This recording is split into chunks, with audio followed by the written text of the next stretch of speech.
हिंद दोस्तों, स्वागत है आपका अपने चैनल में। मैं धर्मेंद्र मिश्रा। मैं जैसा कि आपको पता है कि मैं इसमें एक नई सीरीज़ की शुरुआत किया हूँ इस चैनल में, जिसमें हम 5 मिनट में बीपीएससी मेंस की लाइव आंसर राइटिंग की प्रैक्टिस करते हैं। तो बेसिकली हमारा इस सीरीज़ का थीम क्या है, हम प्रीवियस ईयर क्वेश्चन के शॉर्ट क्वेश्चन उठाते हैं और उसे 5 मिनट में सॉल्व करने की, 5 मिनट में उसके आंसर राइट करने की कोशिश करते हैं। उससे पहले शुरू करने से पहले मैं आपको एक खुशखबरी बताना चाहता हूँ। तो आज बीपीएससी ने एक एग्ज़ाम कैलेंडर जारी किया था। उस एग्ज़ाम कैलेंडर में हमारे बीपीएससी के 71st के मेंस के एक्सपेक्टेड डेट उन्होंने मेंशन किया। उनके अनुसार एग्ज़ाम मार्च या अप्रैल में होगा। तो हमारे पास बहुत सही टाइम है अपने आप को इम्प्रूव करने के लिए। तो लगे रहिए, मैं भी रेगुलर रहूँगा, आप भी रेगुलर रहें और मुझे खूब सारा प्यार, सजेशन और कमेंट्स के थ्रू क्या क्या इम्प्रूवमेंट कर सकता हूँ मैं, प्लीज़ मुझे बताएं। ठीक है, तो आप शुरू करते हैं बिना टाइम लिए हुए।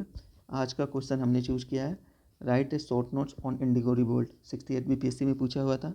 जैसा कि हमें पता है आंसर राइट करने की तरीका, हम एक माइंड में एक बेसिक बेसिक ब्रेन स्टॉर्मिंग कर लेंगे कि हमें करना क्या क्या है। हम किसी भी क्वेश्चंस के लिए एक इंट्रो, कोजेस, इम्पैक्ट और एक कंक्लूजन, अच्छा से कंक्लूजन लिख देंगे। यही फॉर्मेट रहता है आंसर राइटिंग के लिए। तो इंट्रो में हम इसको क्या लिख सकते हैं, एकदम बेसिक सा इंट्रो रहेगा, ज़्यादा घुमाना फिराना नहीं है। इंडिगो रिवोल्ट, कोई भी अगर हिस्ट्री का है तो आप उसमें ईयर ज़रूर मेंशन करेंगे। वॉज मेजर, क्या था ये, पीजेंट रिवोल्ट था। कहाँ पे हुआ था, एट, मैंने स्पेसिफिक नादिया लिखा, नादिया बंगाल। आपको अगर सिर्फ बंगाल याद आ रहा है तो बंगाल भी लिख सकते हैं। अगेंस्ट, किसके अगेंस्ट हुआ था, ब्रिटिश प्लांटर्स। वैसा एकदम बेसिक आपने एक मैंने उसको एक इंट्रो स्टार्ट किया 3 लाइन का, ज़्यादा बड़ा नहीं करना, शॉर्ट आंसर है। आप हमें अगला बॉडी स्टार्ट करते हैं। तो कॉज ऑफ इंडिगो रिवोल्ट, ठीक है। तो कॉजेस क्या क्या हो सकते हैं, कॉजेस क्या कह सकते हैं। सबसे पहला कॉजेस था फोर्स्ड कल्टीवेशन। भाई साहब, ज़बरदस्ती करवाया जाता था, उनको मन भी नहीं हुआ करता था तब भी उनसे खेती करवाते थे, फोर्स। तो peasants were forced to cultivate Indigo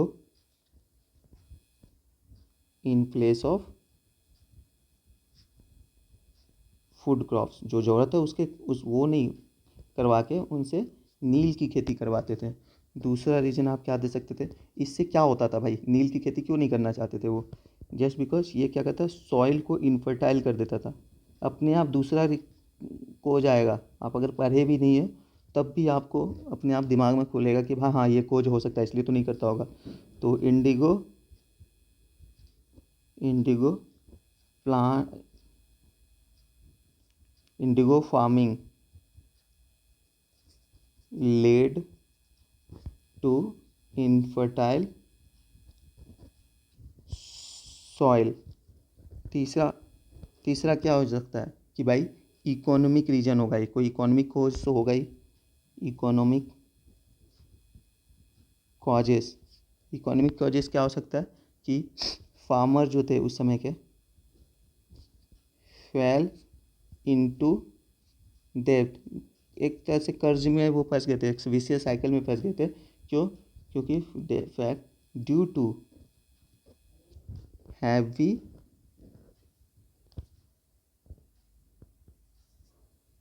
advances and low return. इसी तरह तो आप फंसते हो ना, और पैसा मिलता तो था नहीं उतना।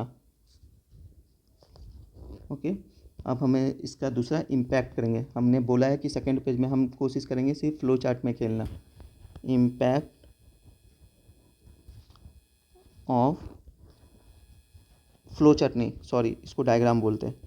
Indigo revolt,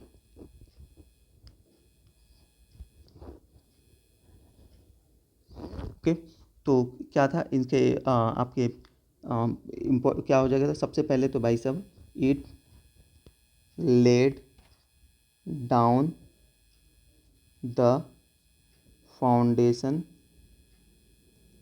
stone for further peasant revolt. तो क्या था एग्जाम्पल, या उसके बाद में जितना भी हो गया था, चंपारण सत्याग्रह हो गया, ठीक है। दूसरा क्या, और क्या किया था इन्होंने, रेजेस पॉलिटिकल अवेयरनेस, इन्होंने पॉलिटिकल अवॉर किया था। इस घटना से एक पॉलिटिकल अवेयरनेस हो गया था कि भाई जो ब्रिटिशर्स है वो बहुत ही ज़्यादा क्रूल है हमारे के लिए, हाँ क्रूर है, क्रूर नीति उन्होंने अपना रखा। एंड यूनिटी अमोंग पीजेंट्स, ठीक है। बस दो हो गया, इंडिगो रिवोल्ट हो गया। हाँ, अभी अब एक अच्छा सा कंक्लूजन लिख दो। कंक्लूजन में क्या लिखोगे, कुछ नहीं, द इंडिगो रिवोल्ट वॉज, क्या था, सिंबल ऑफ, क्योंकि इसी से पीजेंट एवकनिंग हुआ था ना, तो सिंबल ऑफ पीजेंट एवकनिंग। ये भाई साहब इस टॉपिक के लिए ये कीवर्ड्स है, ठीक है, इसको अंडरलाइन करोगे, इन ब्रिटिश रूल, ठीक है। Further led the foundation for future peasant. Future में क्या हुआ था, फ्यूचरिस्टिक तो होना ही चाहिए, कोई भी आप हम आ, ये लिख रहे हैं कंक्लूजन में, तो उसका फ्यूचर होना चाहिए, तो फ्यूचर एस्पेक्ट डाल दिए कि फ्यूचर जो मूवमेंट्स हुआ था उसके लिए ये एक फाउंडेशन स्टोन बना था। Thank you. 7:37 हमने इसको 2 मिनट में स्टार्ट किया था, लगभग 5.5 मिनट लग गया, मैं बोल के लिखा हूँ। बहुत बढ़िया। इसी तरह हम हर रोज़ मिलेंगे कल नए टॉपिक के साथ। तब तक के लिए धन्यवाद, थैंक यू। बने रहिएगा, कीप सपोर्टिंग, कीप स्माइल। जय हिंद।